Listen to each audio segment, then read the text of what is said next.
பிரிட்டனிலே நேற்று முன்தினம் சவுத்போர்ட் பகுதியிலே இருக்கின்ற ஒரு சிறுவர்களுக்கான யோகா மற்றும் நடன பள்ளியிலே இடம்பெற்ற ஒரு கொலைவெறி தாக்குதல் சம்பவத்திலே கிட்டத்தட்ட 13 பேர் காயமடைந்தார்கள். அவர்களிலே 3 சிறுவர்கள் பரிதாபகரமாக உயிரிழந்தார்கள். இந்த சம்பவம் நடைபெற்று இந்த சம்பவத்தோடு தொடர்புடைய குற்றவாளி கைது செய்யப்பட்டு போலீசார் இந்த சம்பவம் தொடர்பாக விசாரணைகளை தொடர்ச்சியாக முன்னெடுத்து கொண்டிருக்கின்ற ஒரு சூழலிலே பிரித்தானியாவிலே இந்த சவுத்போர்ட் பகுதியிலே ஆரம்பமான ஒரு மக்கள் போராட்டம் அங்கே வன்முறையாக உருவெடுத்திருக்கின்றது. சவுத்போர்ட் பகுதியில் மட்டுமல்லாமல் பிரித்தானியாவினுடைய வேறு சில மாகாணங்களுக்கும் அல்லது வேறு சில பிரதேசங்களுக்கும் பரவி இருப்பதாக சர்வதேச ஊடகங்கள் வாயிலாக நாங்கள் அறிந்து கொள்ளக்கூடியதாக இருக்கின்றது. உண்மையிலேயே அங்கு இவ்வாறான நிலைமைகள் இருக்கின்றன. மக்களுக்கும் போலீசாருக்கும் இடையிலே இவ்வாறான போராட்ட நிலைமைகள் இருக்கின்றன. போராட்டம் மேலும் வலுப்பெறுவதற்கான சாத்தியக்கூறுகள் இருக்கின்றனவா போன்ற சில முக்கியமான விடயங்களை இந்த பதிவிலே பார்க்க இருக்கின்றோம். நீங்கள் பார்த்து கொண்டிருப்பது ஜேசர் தமிழ் ஏற்று சார். தொடர்ந்து உண்மையான வீடியோ பதிவுக்குள்ளே போகும். பிரித்தானியாவிலே நேற்று முன்தினம் சவுத்போர்ட் பகுதியிலே இடம்பெற்ற ஒரு தாக்குதல் சம்பவம், குறிப்பாக அந்த பிரதேசத்திலே இருக்கின்ற சிறுவர்களுக்கான யோகா மற்றும் நடன பள்ளியிலே இடம்பெற்ற ஒரு வாழ்வெட்டு தாக்குதல் சம்பவத்திலே கிட்டத்தட்ட 13 பேர் காயமடைந்தார்கள். இந்த தாக்குதலிலே காயமடைந்த அந்த 13 பேரிலே 3 சிறுமிகள் பரிதாபகரமாக உயிரிழந்திருக்கிறார்கள். இந்த சம்பவத்திலே 17 வயதான ஒரு சந்தேக நபர் கைது செய்யப்பட்டிருக்கின்றார். அந்த சந்தேக நபரிடம் தொடர்ச்சியாக போலீசார் விசாரணைகளை மேற்கொண்டிருக்கிறார்கள். இந்த நிலைமையிலே கைது செய்யப்பட்ட அந்த குறிப்பிட்ட 17 வயதான சிறுவன் ஒரு குறிப்பிட்ட இனக்குழுமத்தை சேர்ந்தவர் என்ற அடிப்படையிலே இந்த சம்பவத்திற்கு நீதி கோரி சவுத்போர்ட் பகுதியிலே போராட்டம் மக்கள் போராட்டம் ஆரம்பிக்கப்பட்டிருக்கின்றது. திடீரென கூடிய பொதுமக்கள் அங்கே அதனை ஒரு பெரிய போராட்டமாக மாற்றியமைத்திருக்கின்றார்கள்.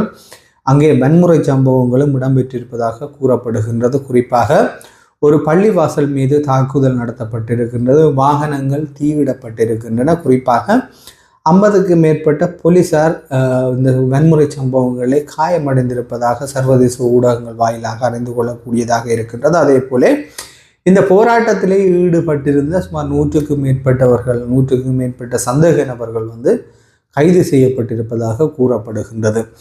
எது எவ்வாறாக இருந்தாலும் இந்த போராட்டம் என்பது வெறுமனே சவுத்போர்ட் பகுதியில் மட்டுமல்லாமல் பிரித்தானியாவினுடைய ஏனைய பிராந்தியங்களுக்கும் பரவுவதற்கான வாய்ப்புகள் இருப்பதாக கூறப்படுகின்றது. குறிப்பாக மான்செஸ்டர் பிரதேசத்திலும் ஒரு மக்கள் போராட்டம் வெடித்திருப்பதாக கூறப்படுகின்றது. அங்கேயும் மக்கள் போராட்டம் கலவரங்களாக அல்லது வன்முறைகளாக மாறுவதற்கான வாய்ப்புகள் இருப்பதாக கூறப்படுகின்றது. அந்த வகையிலே போராட்டங்களை கட்டுப்படுத்துவதற்கான முயற்சியிலே போலீசார் ஈடுபட்டிருப்பதாக கூறப்படுகின்றது. குறிப்பாக போராட்டத்திலே ஈடுபடுகின்றவர்கள் அங்கே பியர் கேன்களையும் மது போதல்களையும் எறிந்து போலீசார் மீது எறிந்து போராட்டத்தில் ஈடுபடுவதாக கூறப்படுகின்றது.